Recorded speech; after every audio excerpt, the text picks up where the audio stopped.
Hello, it's Ted Corliss with News Munchies. Follow us on our website at www.newsmunchies.com. Also look for us on Facebook, Instagram, and Twitter. News Munchies, dedicated to the legalization, medicalization, and reformation of America's marijuana laws. Welcome to News Munchies with Ted Corliss. Today we're going to do a little bit of globe trotting, talking to Saul Kaye, coming to us near his home in Israel, Tel Aviv, Israel specifically. And we're really excited about some of the things that Saul's been doing, and we welcome him to the show. Welcome to the show, Saul. Thanks so much for having me. My pleasure. You have been a traveling man, I understand, in these last couple of weeks, recently attending a conference in the Middle East on cannabis. Tell us a little bit about that. Well, Israel's had one of the longest supportive cannabis regimes in the world. Obviously, I'm sure your listeners know of Professor Meshulam, who isolated THC and CBD and has been studying cannabis in Israel since the 60s. We have a legal cannabis program since 2006. For 13 years, we have 8 licensed growers and about 300 more coming online. And over 100 clinical trials right now in cannabis. We've done trials in autism and epilepsy and nausea associated with chemotherapy, sleep, Parkinson's. GW did their original trial here in Israel for their Sativex, which is a drug for MS.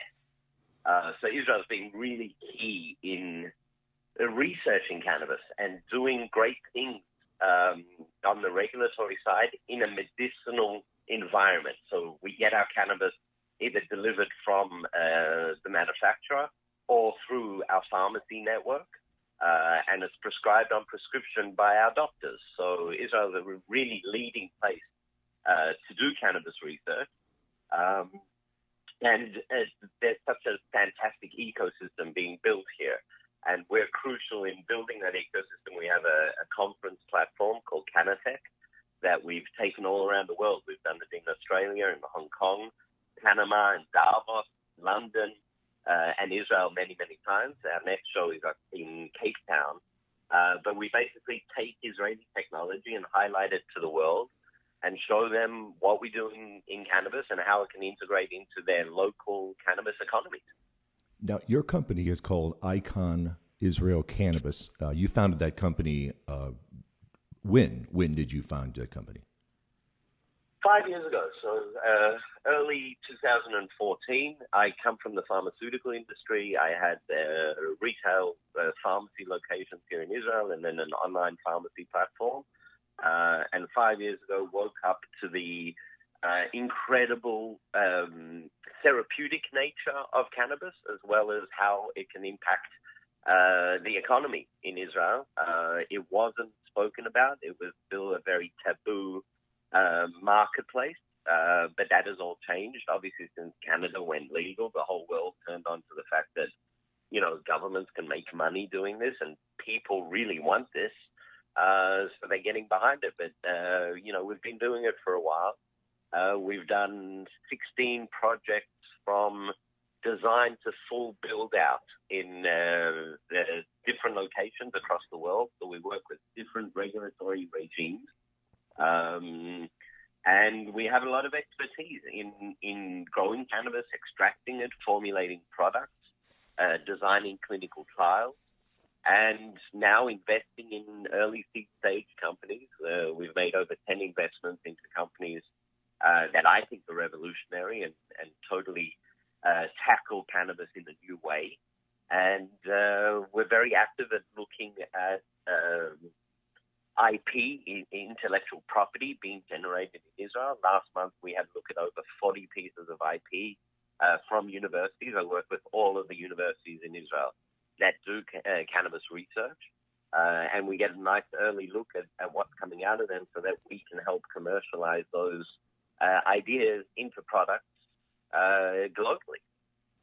One of the things I think is so important about having a conversation with you today, Saul, is that we can give listeners in the United States a sense of what the cannabis community looks like outside of our bubble. for example, if you take a look at Florida, Florida is a very unwilling participant in the medicalization or legalization of cannabis. And most of the legislators that we speak with, if they are supportive of cannabis, they are so very cautiously. How is it that the government in Israel is interfacing with your cannabis industry? It's a great question. So every government that I've dealt with, and I've helped many governments now regulating cannabis, including the Israeli government, has faced different challenges. The challenge in Israel, it comes from the philosophy behind driving their cannabis enterprise. If you look at Canada, it was driven by trying to remove the black market. If you look at California, it was driven by how to make the caregiver collective model more accessible and open to more people. And Sure. if you look at Colombia, it's different. And in Israel, it was very much about medicalizing cannabis. We've got a very highly educated population that suffered from the same stigma as America, which is cannabis is illegal, cannabis is bad. All the NIDA studies, the National Institute of Drug Abuse, sponsored studies were proving how bad cannabis is, not how good it is. And everyone, from pharmacists, doctors, nurses, patients, suffer from that stigma, which has been built into our education for the last 100 years. But because Israel is such a small place, there's 8 million people, and it was accessible through hospitals and universities and available for clinical trials. On one hand, there was that stigma, but on the other hand, they said, look, philosophically, Israel is a socialist medicinal country. We take care of our patients. We don't have homeless people living on our streets. We have a desire to help people at their core.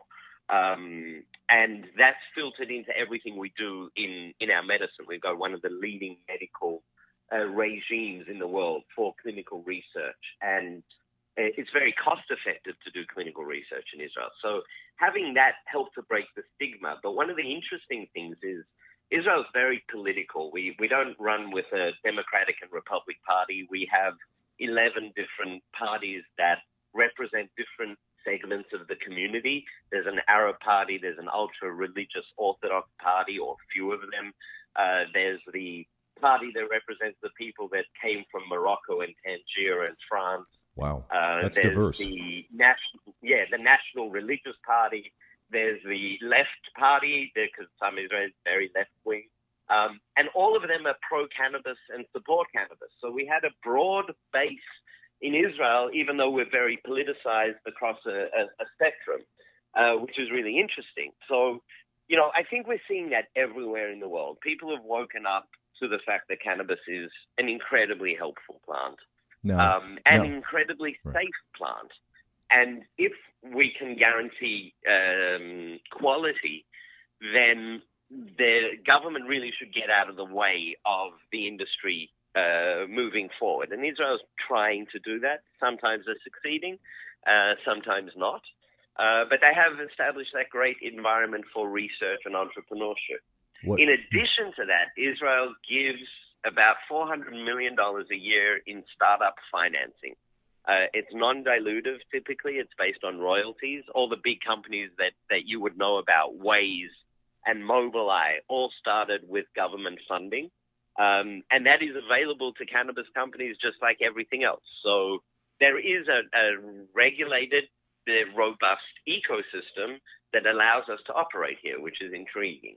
I think one of the things that's so important about building our understanding of the Israel market as you're describing it is that so many people in the United States are still so unwilling to accept the future that will include medical and legal cannabis, either for recreational or for medical purposes. To hear you describe what's going on in Israel should be an eye-opener for people in the United States who are trying to stifle the marketplace. That's because if the United States chooses to continue to try and trip up this dynamic marketplace, I assure you there are plenty of other countries and people like you who are interested in taking away the United States marketplace. Is there who is your opponent? I know that I know Germany, for example, there is a significant contingent of their leadership that is against medicalization of cannabis, and they are doing everything they can to stop anyone in Europe or in the Middle East from bringing it into their country. Are you? Who is your opponent out there who's pushing back on you? No one. I think governments take time. Germany has a tender. They have 5 licenses to grow cannabis. They import 14,000 tons of cannabis from mainly Bedrocan in the Netherlands. Doctors can prescribe cannabis in Germany, and patients can go and receive it. The problem is it's expensive. The quality is not great. It's not reimbursed by insurance.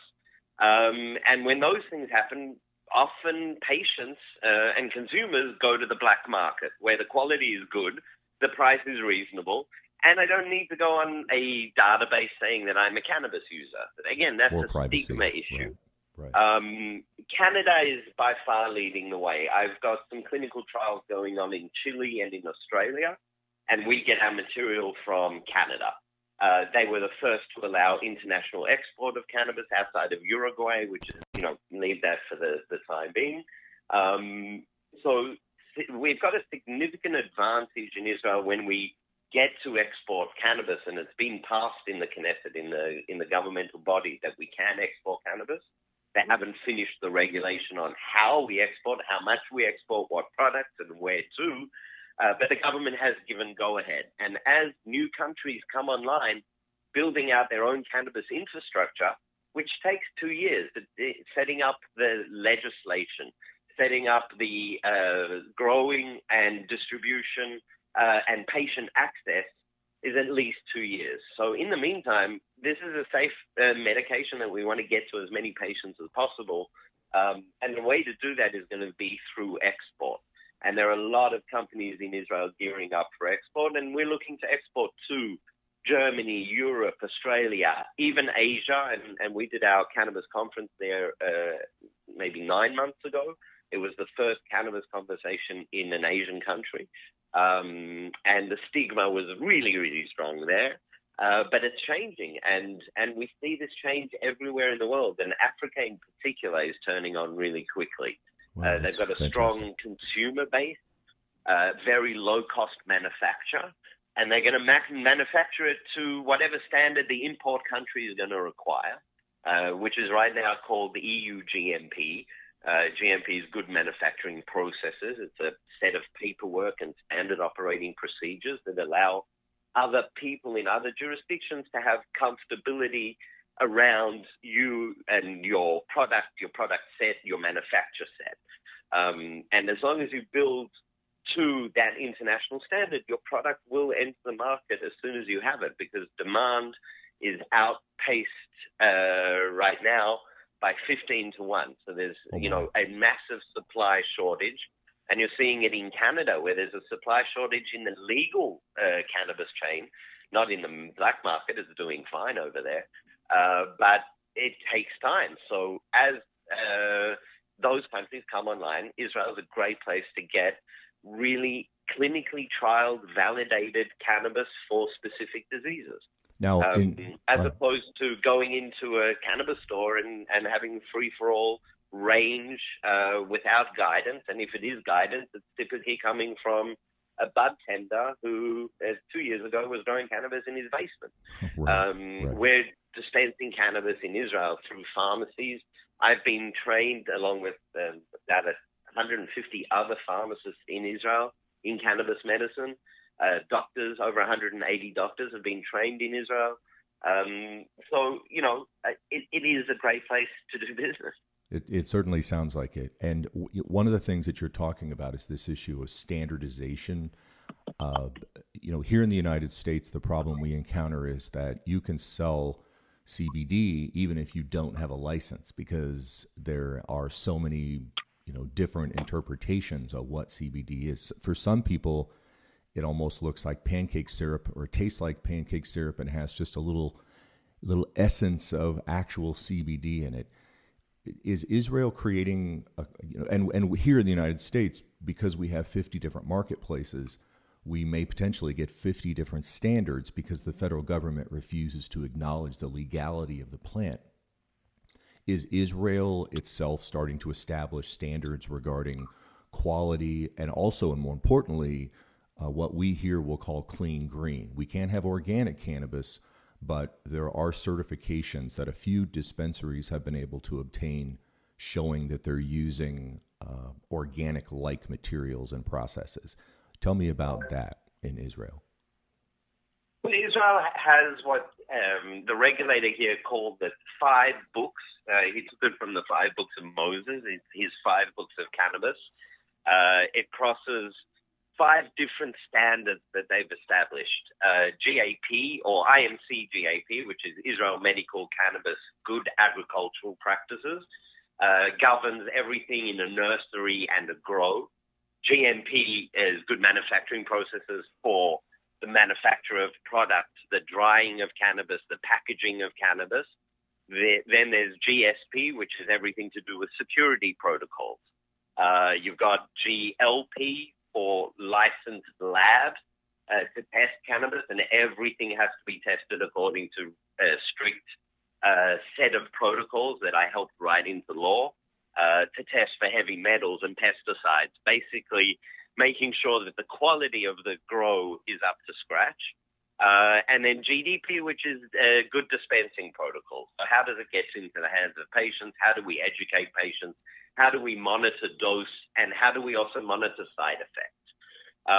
So those are the books that have gone into practice here in Israel.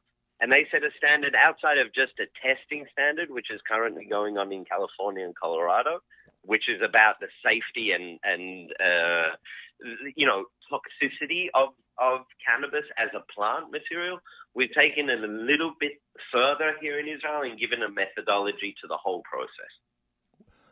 Well, I applaud the progressive nature of what you just described. It is difficult here for us. It's frustrating because we encounter so many people who have either just an interest in continuing the war on drugs, or have an idea that they want to protect some other marketplace. Here in the United States, there is a belief by a lot of people in some of the other industries like alcohol or tobacco or even gambling that the introduction or increased use of cannabis is going to chip away at that marketplace. Is there, obviously... Yeah, I would add two more to that. The pharma industry is not yet behind cannabis, and that's where all drug development money comes from. So that's a challenge. And the prison industry in the U.S., where you've got 2 million prisoners, right. A lot of them in for marijuana crime. What happens when those companies lose that income? So it is a challenge. I have found that the money is flowing from different areas. We've seen big tobacco come into this industry. Altria made an investment into Kronos. We've seen pharma come into the industry with Novartis and Tilray, and obviously Constellation Brands, a big beverage company, coming into Canopy. So they're not really sitting on the sidelines. The players who are advanced, who are startup-like in their nature, and recognize that if they don't do something about it now, it is going to cost them more money, are jumping into it. So I think those fears are somewhat going away at this point. I see it more as an opportunity for us in this industry to become our own industry rather than being gobbled up by someone else. I agree. The size of the individual players in the marketplace here in the United States can vary wildly, meaning that I'm here in Boulder, Colorado. There are dispensaries here that are one-offs, meaning that they have one location. Here are the products that they themselves grow, and that's what they sell. They don't even sell products from others. That's what we here would describe as kind of a craft marketplace. How would you describe the individual retail facilities in Israel? So there weren't retail facilities, and currently there are the pharmacies are the retail facilities. So we don't have a dispensary where consumers go for education and purchasing. We have pharmacies. You get a prescription, you go in and you get it like any other drug. So it's less commercial at this point. The range of products, it's mostly still flower-based with tinctures, and we have our first vaporizer product approved. So it's starting to open up. No edibles. It's a very specific market in Israel. It focused on medicalizing cannabis, getting patient access and education, doctor education, pharmacist education, and it completely ignored the recreational scene in Israel. And there are 2 million smokers. About 25% of our population have used cannabis in the last year. I would love to be at a rock concert in Tel Aviv. Environment. Yeah, absolutely. Israelis are well-traveled. They've all brought cannabis back from where they go, and it's been part of our culture for a while. But the government's ignoring that. So we're going to face that as we come into a new government in the next 6 months. Cannabis is becoming a central topic, but we are heavily influenced by America. And as you know, it's federally illegal still. So I don't think we're going to be making a move preemptively to federal legalization in the U.S. Well, yeah. Well, everybody likes to talk about the fact that a particular legislator has filed a bill to legalize cannabis. The truth is, those bills have been filed for decades, and when Mitch McConnell is calling the tune, then the Republicans get to decide whether it's going to be legal or whether it's not. Tell me what's and right. The indications coming from the FDA are very unclear. There is, a lot of confusion, as you mentioned, with the CBD market and the snake oil that's coming out. That's, the fault of the regulator, because they haven't taken a stance and because they haven't put out policy. They've caused this market to erupt. And as this market grows, it's going to get its own lobby. It's going to have its own money, and it in of itself can become its own preventer of federal legalization. Because federal legalization may not be so good for single state operators in the United States. And it's certainly, I know many growers in California who've opted not to be a legal cannabis grower and continue supplying the black market. Oh, I know. I've talked to growers that tell me that they sell less than 25% of their flowers out of the front door and 75% of the flowers out of the back. Because as long as they're producing quality, clean cannabis free of mites and pesticides, they can move that product anywhere in the United States. And I suppose if they want, they could send it overseas. Let me ask you, in terms of Icon Israel Cannabis, your company, what's on the horizon? What's the new thing going on out there that you all are exploring? More intellectual property based innovation. So we have a company delivering cannabis through the eyes in eye drops. We have a nanotechnology that allows us to cross into the eye, and we can treat internal eye diseases that have never looked at whether cannabis can help for inflammation and pain and macular degeneration and glaucoma. So that's a very exciting company. We have a company doing a trial in adult ADD. It's going to be the first trial in ADD for cannabis. And we know anecdotally from people who have been self-medicating with cannabis that it helps with ADD and ADHD. So, we get this opportunity to really be involved in this early stage industry, but not from the perspective of, we're going to grow cannabis or we're going to have strains and they're going to be called Chunky Monkey. We're actually doing the science of cannabis, and that's so exciting. But I do like the Chunky Monkey. Okay, this is fantastic because, again, I just like how clean and progressive the ideas you're presenting, because we still run into so many people here who just won't accept the dynamic nature of the product or the opportunity that the marketplace is going to provide to us. Well, Saul, and for them, I say it's very easy. The science has been done. We've been doing clinical trials on this drug for 50 years. We know it's safe. We know it's not toxic, and we know it helps. We've got enough anecdotal evidence to prove that. So to all the naysayers, really have a look at the science. Yes, you were taught that this drug is bad, but go back and have a look at the science. That's what convinced me. And that's what changes people's lives. The therapeutic output of cannabis is fantastic. There are 300 active molecules in this plant, and we're currently focused on 2 of them as an industry.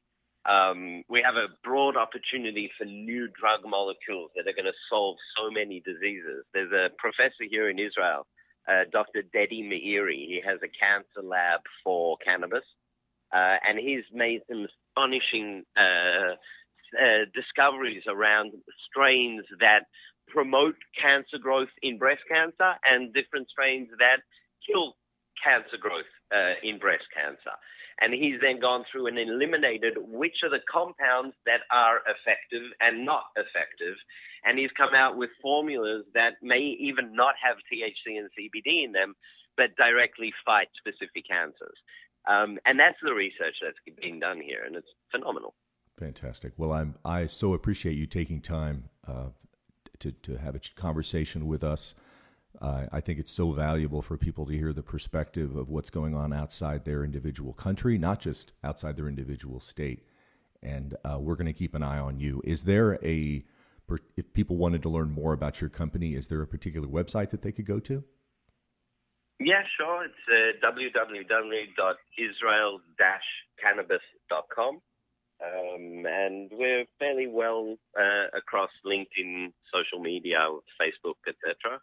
And we say at ICANN, one of our mottos is why? Because I can.